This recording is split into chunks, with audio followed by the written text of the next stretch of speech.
Dalam kesempatan yang berbahagia ini, mari kita sejalan mentafakuri ayat-ayat Allah, baik ayat kauniyah maupun ayat kauniyah.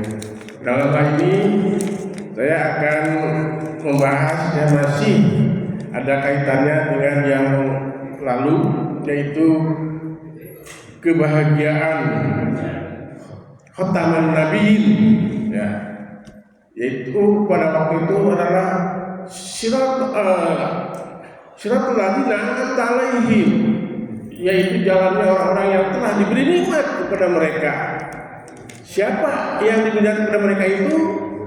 Yaitu an'amallahu 'alaihim, yaitu di dalam surat An-Nisa ayat 69, yaitu minan nabiyina was-shadiqina was-syuhada was-sholihin.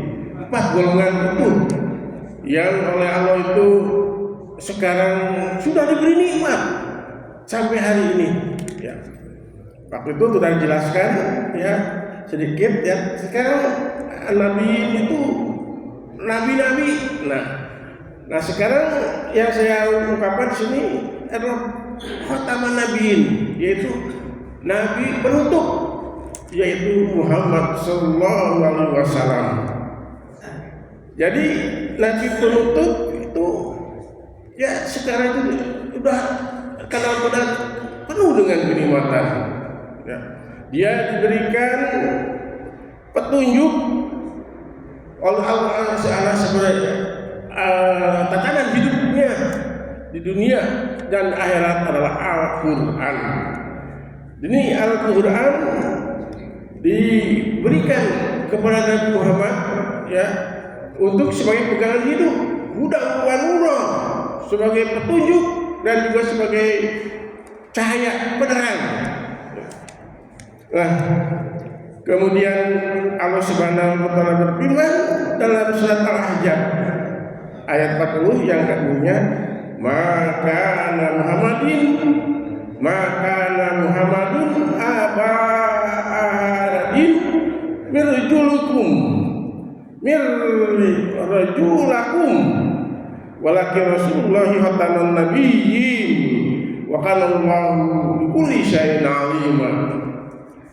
Ini artinya tidaklah Muhammad itu adalah sebagai abadin, adalah anak dari seorang itu, mirjalakum dari laki-laki itu. Walakin Rasulullah khataman nabiyyin, tetapi Nabi Muhammad adalah Rasul yang terakhir atau khataman yang penutup, khataman nabiyyin. Wa kana Allahu bikulli syai'in 'alima, dan Allah adalah kepada segala sesuatu itu maha mengetahui. Nah ini ayat ini dilihat dari asbab nuzulnya yaitu ketika anak angkat Rasulullah yaitu Ziyad menikah dengan Siti Zainab, kemudian meninggal jadi. Kemudian Siti Zainab dinikahi oleh Rasulullah SAW. Nah, orang munafik pada waktu itu bercemooh, menyepoohkan kepada Rasulullah tentang mengawini anak itu. Maka Allah langsung memberikan sebagai pengingat atau penghibur kepada, jangan engkau biarkan mereka itu bilang seperti itu. Wa makana Muhammadin, dan Muhammad itu bukan anaknya karena itu anak angkat Jadi meninggal anak Zainab menikah Rasulullah itu anak angkat, kata Rasulullah SAW itu, dan Nabi Muhammad adalah penutup para nabi. Nah ini juga ingatan bagi kita bahwa yang sampai diharapkan dinikah itu anak sampai anaknya anak tua, kemudian anak bibi, kemudian anak adiknya mertua dan sebagainya, dan tapi icunya sudah sudah bisa dinikahi cucunya, itu tidak termasuk. Jadi kadang punya uangnya punya anaknya, nah itu anak dari itu sudah bisa dinikah. Jadi yang sampai itu anak tua, tapi anaknya lagi itu sudah bisa. Nah itu ada dalam surat An-Nur ya, nanti insyaallah akan dibacakan lagi ayatnya.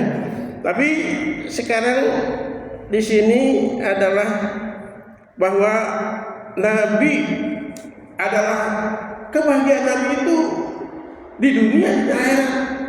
Ya, di dunia juga diberikan oleh Allah keleluasaan untuk nikah ya. Lebih daripada satu gitu ya. Di akhirat untuk kedatangan dia itu mempunyai diberi oleh Allah SWT yaitu sebuah kebahagiaan, yaitu dengan diturunkannya Al-Quran. Inna najalna dikra wa inna lahu lahafidun, di surat Al-Hijr 9 ayat 9. Sesungguhnya kami, sesungguhnya kami, nahnu adalah kami, ya kata Allah. Najalna telah menurunkan al-zikra Al-Quran ya, sebagai pengingat. Wa inna lahu lahafidun, dan kamilah yang akan menjaga keaslian daripada Al-Quran itu sampai sekarang.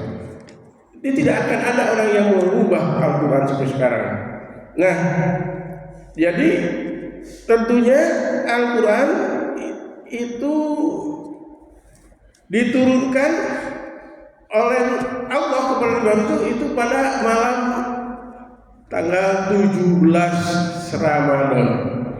Itu awalnya, karena turunnya Al-Quran itu tidak sekaligus, beransur-ansur sesuai dengan kebutuhannya.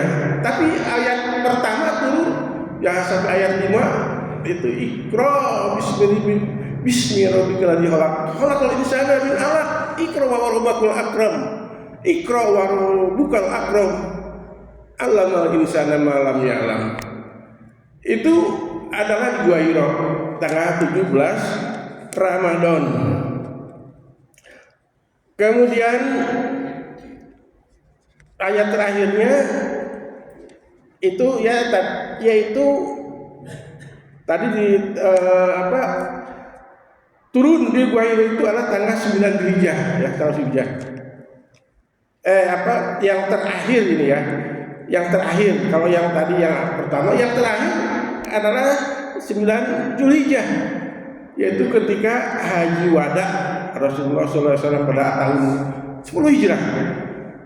Yang bunyinya yauma akmaltu lakum dinakum wa atmamtu alaikum nikmati wa raditu lakumul Islam madina. Artinya pada hari ini kami sempurnakan bagimu Muhammad, bagi kalian